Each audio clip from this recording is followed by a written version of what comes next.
So buying a new construction home in Denver, Colorado can be a bit clunky. There's no really straight way that you're supposed to go down the path of doing it, and so it can be kind of confusing for a lot of people. I've helped tons of families buy new construction homes, and my wife and I have bought several ourselves as well. In fact, recently my wife and I just moved into another new construction home for our family, and we're loving it. It's been worth the process. But again, it's not the most straightforward process if you don't have the right process in place. So in today's video, I'm going to tell you exactly what we did when we went to buy our new construction home here in Colorado, so hopefully you can do the same. Hey, my name is Michael Caraway. I'm a realtor here in the Denver metro area, and let's get to it. And so if you're watching this video, I'm assuming you're thinking about buying a new construction home in the Denver, Colorado area, and honestly, I'd say it's a great idea. From my experience, both personally for me and my wife and helping other people do the same thing, there's really two reasons that you buy new construction homes. One is the fact that you just want a new home, a home that you can kind of tailor and make your own, or you just like the newness factor of a new construction home. Or the second factor being you like the amenities that you find in a new construction master plan community. And both of these reasons are great reasons to want to buy a new construction home. For my wife and I, yes, we love the fact that we get a new home that nobody's ever lived in, and we can tailor the house to however we like. But really the value that we find in new construction homes is the actual community itself. So if we had found the perfect resale home within the community that we're in now, we would have been happy with that because of all the amenities that you get in here, the trails, the views, and all the different perks you get with living in a newer master plan community like we are in. And so the first question I would ask if I were in your shoes is, hey, why are we wanting to look at new construction? Is it because of the house? You want the customization, we want the newness factor? Or is it because we want to be in that right community? We have identified that the pools, the trails, all that kind of stuff are really important for us, and we find that we're liking that kind of amenity more in the new construction neighborhoods. If it's the latter, then we can start looking at homes that are for sale in those newer construction neighborhoods. But maybe there's not a ton of inventory for sale in those communities, or maybe you do just want a newer home. That's completely cool too. And if that's the case, then with that, I would say let's move on to the second point. The second point I would say is to get really clear about the criteria that you have for this house and for the neighborhood that you want to buy in. The greatest risk in all of this is that once you step foot in any of these new construction model homes or any of these communities, you're gonna be in awe. You're gonna be just starstruck. You're gonna see all the newness, all the great design, all the cool amenities, and any sort of like realistic attitude is gonna go out the door, and you're gonna start dreaming. And that's great, and there's a place for that, and that's the fun part of all of this. But before you do that, I just really urge you to take a step back and make a list of, what are the minimum requirements we need in the house. For example, what number of beds do we need? How many bathrooms do we need? Do we want a walkout basement? Do we want a single story or a 2-story? Do we need a view? What kind of yard size do we need? Are we okay with having neighbors really close to us, or do we need a little space between the houses? What kind of kitchen are we looking for? All of those little things that go into a house. Write down a list of all those must-haves so that you can get really clear about what you're looking for. And then move on and do the same for the type of neighborhood that you live in too. Maybe you're okay with a just plain Jane neighborhood where you don't really have many amenities. It's just, houses and sidewalks, and that's okay. Or maybe you want, more of the master plan community where you might have some retail in the community, you might have trails, you might have basketball courts and parks, you might have a pool, a gym, all that kind of thing. List out all those amenities that are must-haves or nice to have. Next, I would figure out the general vicinity that you want to be in as far as the area in town that you're looking to buy. In the Denver metro area, you're not finding a lot of these new housing developments happening in the actual core of Denver. You're having to get outside of town a little bit, into the suburbs, sometimes even into a little bit more rural areas in the metro area. Not saying they're all like that, but a good majority are. And so my suggestion and what my wife and I did was we looked at the different parts of town on a map and realistically mapped out what we need to be close to. For example, do we need to be within 30 to 45 minutes of an airport? Or do we need to be 15 minutes or less to a grocery store? Or is there a certain school district we need to be in? Or do we need to be under a certain commute time to work? Map out all of those different criteria and then start looking at a map and seeing what areas within Denver and beyond that would work and fit all of that criteria. Now, in an ideal world, you would map out a little region, maybe a few different suburbs that you'd be okay buying in, but maybe you just don't really know at this point. You don't know a lot about these different suburbs. You don't know what has good school districts. You don't know what has all the amenities that you're looking for, and that's completely fine. You may not be able to get too far into this if you're not super familiar with this area, and that's where I think it's really important to move on to this next step. The next step is to find a real estate agent as soon as possible. Now, maybe that's me, maybe that's another agent. Do your research, figure out who you think would, vibe well with you and would do well for you. But it's really important to make sure you involve an agent early on, and here's why.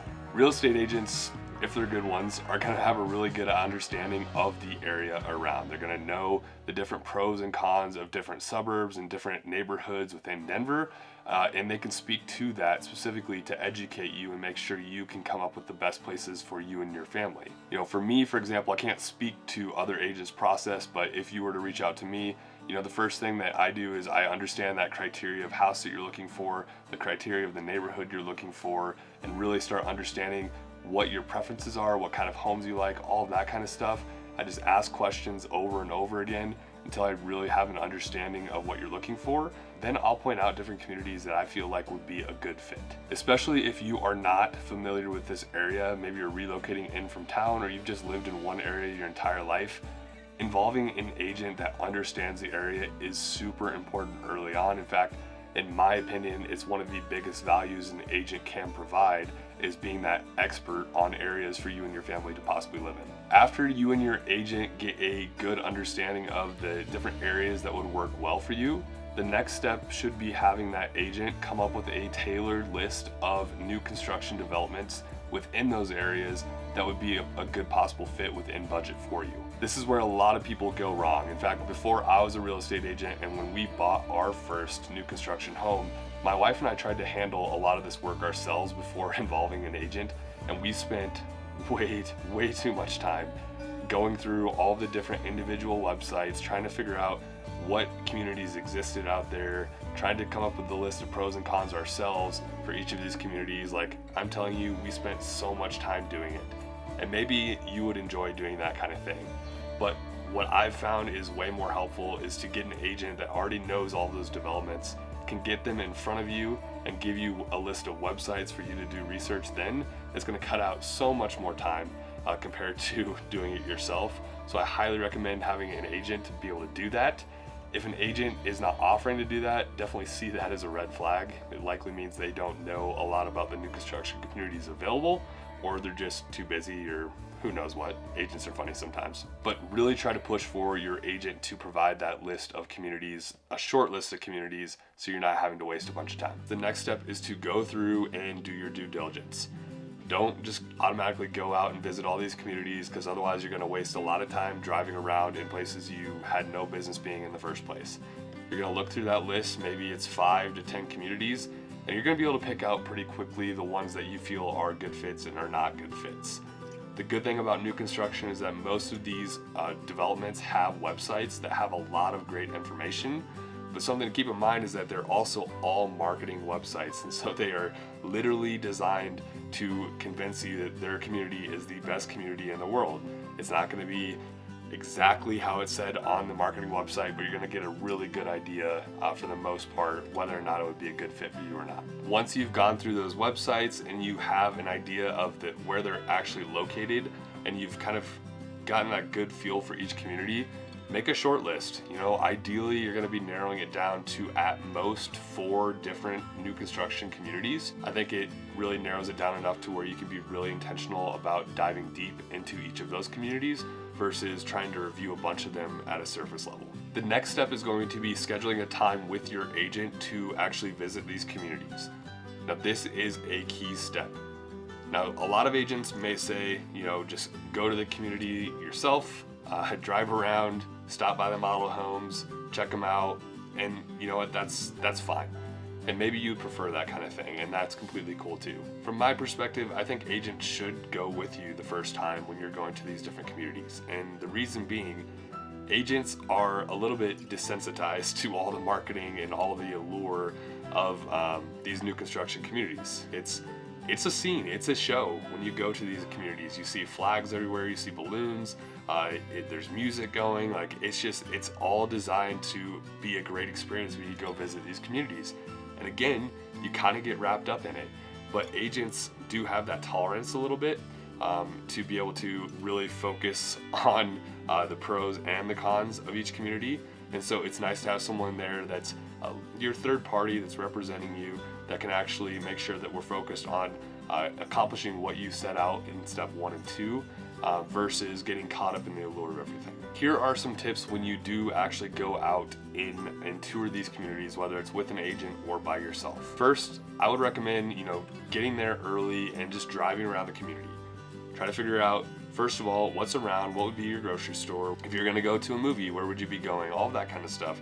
Just really get a feel for the area, then drive into the neighborhood itself. Just start driving around without any sort of agenda at all. You'll eventually probably stumble upon the amenities. You'll see a good understanding of are people taking care of their homes and their yards, and really just understand a good feel of the layout of the community. After you're done doing that, then I would actually go to the specific builders that you had on your list for this particular neighborhood. And typically these new construction neighborhoods are going to have multiple builders within, and a lot of times they're all varying price points, which is really important. It's why it's really important to do your due diligence ahead of time to make sure that you're only going to builders that are going to be realistically within your price point and that will accomplish the things that you're looking to do. And so the next step would be going to those builders, going into the model home, and possibly going through the model home and getting an idea of the quality. Just keep in mind that the model homes are always way more decked out than what the actual homes are that they deliver when a new construction home is built. Again, they're trying to put on a show, so just keep that in mind. But it is a good idea just to do it, just to get a feel for the quality. You'll also talk to the builder's rep, and when you talk to the builder's rep, it's a good idea to just ask any questions you have about the process of building a home, what the difference is, between them and other builders, what are the current incentives that they offer. This is really just a time for you to ask all the questions that you have about this process so you can start understanding whether or not you would want to work with this builder. And once you're done with that community, then move on to the next and continue that process until you've gotten through all the communities that you had on your list. I would then take a day and just kind of sit back, don't go look at houses, don't go look at more neighborhoods, just kind of sit back, reflect, make pros and cons of each neighborhood and any other thoughts or notes that you had.